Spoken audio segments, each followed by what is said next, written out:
قربانی ہر شخص پر واجب نہیں ہوتی اور ہر شخص پر معاف بھی نہیں ہوتی۔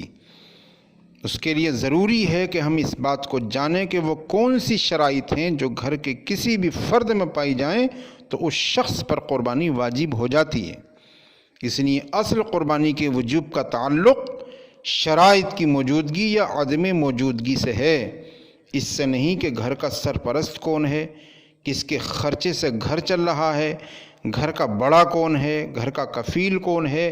اس لیے قربانی کے 3 دنوں میں خاص طور پر گھر کے ہر فرد کو چاہیے کہ وہ حساب و کتاب کرے اور غور و تفکر کرے۔ جن کے اندر یہ شرائط قربانی کی پائی جائیں اس پر قربانی واجب ہے، جن میں نہ پائی جائیں ان پر واجب نہیں ہے۔ لیکن یہ قربانی کے 3 دنوں میں شرائط موجود ہونی چاہیے۔ مثال کے طور پر ابھی قربانی میں دن کافی موجود ہیں، ابھی کسی کے اندر مکمل شرائط موجود ہیں، لیکن قربانی کے 3 دن شروع ہونے سے پہلے یعنی 10 ذی الحجہ سے پہلے اچانک مفلسی آ گئی اور اس کے ہاتھ سے تمام مال جاتا رہا، اس پر قربانی واجب نہیں ہوگی۔ اور اسی طرح ابھی کوئی تنگ دست ہے لیکن قربانی کے پہلے دن دوسرے دن اس کے پاس کثیر مال آ گیا یا ایسی چیز آ گئی جس سے وہ شرائط کا حامل ہو گیا، اس میں شرائط موجود ہو گئیں تو قربانی واجب ہو جائے گی۔ اور یہ بھی بتایا گیا کہ قربانی کی کچھ شرائط ہوتی ہیں، نمبر 1 مسلمان ہونا، نمبر 2 عاقل ہونا، نمبر 3 بالغ ہونا، نمبر 4 مالک نصاب ہونا۔ مالک نصاب ہونے میں، اس مالک نصاب ہونے میں اور زکوٰۃ کے مالک نصاب ہونے میں فرق ہوتا ہے۔ قربانی کے سلسلے میں اچھی طرح یاد رکھیں، اگر کسی کے پاس 7.5 تولہ سونا ہے یا 52.5 تولہ چاندی ہے یا اتنا روپیہ ہے جس سے 52.5 تولہ چاندی خریدی جا سکتی ہے، یا اتنا مال تجارت ہے جس سے 52.5 تولہ چاندی خرید سکتے ہیں، یا گھر میں ضروریات زندگی سے زیادہ کسی بھی شخص کی ملک میں اتنا سامان ہے کہ جس کی مقدار 52.5 تولہ چاندی تک پہنچ سکتی ہو۔ اسی طریقے سے کوئی فالتو پلاٹ رکھا ہوا ہے، فالتو مکان رکھا ہوا ہے، ضرورت سے زائد، وہ تمام کا تمام اکاؤنٹ ہوگا۔ اور اس میں حتیٰ کہ فقہائے کرام نے یہاں تک لکھا ہے کہ اگر آپ نے کوئی مکان کرائے پر دیا ہوا ہے اس کی بھی قیمت کا اعتبار ہوگا۔ اور یہ بھی یاد رکھیے کہ ایک چیز سے اگر نصاب مکمل نہیں ہو رہا، مثال کے طور پر سونا 1 تولہ پڑا ہوا ہے لیکن کسی بہن کی ملک میں کچھ ایسے جوڑے پڑے ہوئے ہیں جو اضافی ہیں جن کو نہیں پہنتی، چاہے سردی کے ہوں چاہے گرمی کے ہوں چاہے شادی کا جوڑا ہو، جو سب ضرورت سے زائد ہیں،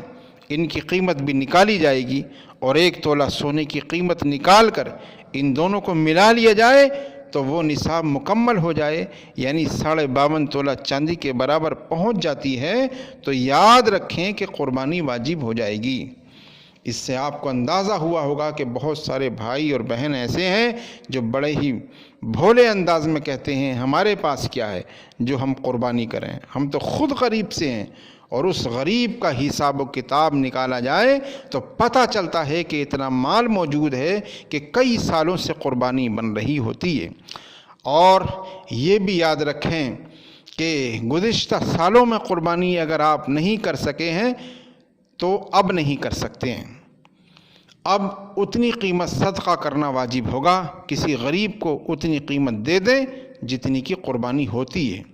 آسانی کے لیے مثلا جتنا حصہ چل رہا ہو اتنے حصے کے پیسے قربانی کے بدلے میں گویا کہ آپ کو دینے ہیں۔ مثال کے طور پر آپ 6 سالوں سے قربانی نہیں کر رہے تو 6 سال کی قربانی بن گئی، اس 6 کو موجودہ حصے سے ضرب دے دیں، جو حاصل ضرب آئے گا اتنی رقم گویا کہ آپ کو اپنے سابقہ قربانی نہ کی گئی کوتاہی کے کفارے کے طور پہ صدقہ کرنی ہے، تو آپ بری الذمہ ہو سکتے ہیں اور توبہ علیحدہ کرنی ہوگی۔ اور یہ بھی بتایا گیا کہ بعض لوگ کہتے ہیں کہ اس سال ابا جان نے کی ہے، اگلے سال امی جان کی طرف سے ہوگی، اس سے اگلے سال بیٹی کی طرف سے، اس سے اگلے سال بیٹی کی طرف سے۔ اس بات کو جانے بغیر، حساب و کتاب کیے بغیر کہ کس پر قربانی واجب ہو رہی ہے، بس یہ ہے کہ ایک ایک آدمی کرے گا ہر سال، یہ غلط طریقہ ہے۔ جس پر واجب ہے اسے تو کرنی ہی پڑے گی۔ اگر آپ کسی اور کی طرف سے کرنا چاہتے ہیں، اس کی دلجوئی کے لیے، اس کی خوشنودی کے لیے، تو پھر آپ اضافی جانور لے کر آئیں یا بڑے جانور میں حصہ ڈال لیں تاکہ کم پیسوں میں ہو جائے۔ بکرا لانا کوئی ضروری نہیں ہے، تو 2 حصے بنائیں۔ جن پر واجب ہے وہ تو ضرور کرے گا، اس کے علاوہ کسی اور شخص کی طرف سے آپ کرنا چاہتے ہیں جس پر قربانی واجب نہیں ہے تو اس کی تو نفل ہوگی، تو